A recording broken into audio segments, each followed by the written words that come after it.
Good morning, student. Now we'll discuss about the precipitation reaction. So very oftenly we are getting confused with insolubility and precipitate. No doubt precipitate is insoluble residue that's formed in a reaction, but insoluble is something different. Suppose, for example, I am adding little amount of chalk powder, calcium carbonate in water. Then I will find that it is settled down at the bottom. This is not a precipitate because this is not a solution at all. So this is simply comes under suspension, or the particles are bigger in size, so it is settling down at the bottom. So no chemical reactions involved in this process, so it is not a precipitate. When a chemical reactions occurs between the chemicals and an insoluble residue is formed, then that's only regarded as precipitate. Let's try to learn what is the precipitation reactions through an activities. The activities what is given in our book, NCERT class 10 books, chemistry book, that is reaction of barium chloride with sodium sulfate.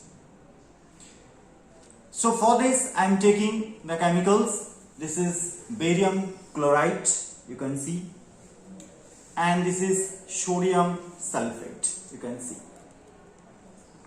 So for doing these activities I am taking a pinch of barium chloride in one test tube.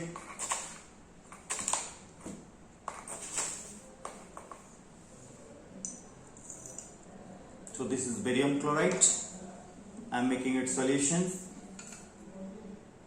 I am dissolving this one in water, and this is get dissolves. So shaking time, you shake like this so that the solution will not come out from this beaker. So this is barium chloride solution. And in another, I am taking sodium sulfate salt and dissolving that one in water.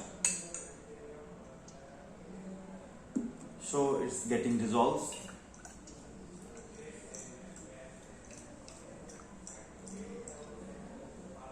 So I'm taking the solutions.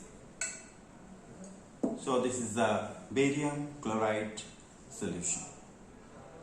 This is barium chloride and this is sodium sulfate, and adding little more amount of water. So you see both the solutions are colorless. Both the solutions are colorless. Here the bubbles are coming out, so it will become colorless after some time. Okay, within 1 or 2 minutes it will become colorless. Yes, gradually it will become colorless. So if I take two colorless solutions, and by adding these two, if I get an insoluble residue, then only it is regarded as precipitate. Let's try how precipitate is formed. So once more I am repeating, a precipitate is formed as a result of chemical reaction. So let's try to observe what is happening. I am adding the barium chloride solutions into the sodium sulfate solutions. You see what is happening here. You can please check what is happening here. So this is the precipitate. This is the precipitate. How you know it is a precipitate? Why not you call it is a color? How you know it is a precipitate? How to differentiate precipitate and a colored solution? What is the difference? Major difference. The major difference is that if it is a precipitate, then it is unstable. As it is insoluble solid, it is unstable, and if I keep it undisturbed for some time, then it gradually settles down at the bottom, and a clear solution of sodium chloride will be at the top. Because the result is sodium sulfate reacted barium chloride, it forms sodium chloride plus barium sulfate. So barium sulfate is insoluble, and you see it is gradually settling down at the bottom, and upper part clear solution is left out of sodium chloride. But if it is a colored solution that remain as such, just like blue copper sulfate, it is blue in color. If I prepare copper sulfate solution, it looks blue, and it remains blue after 10 days also. Means it is stable.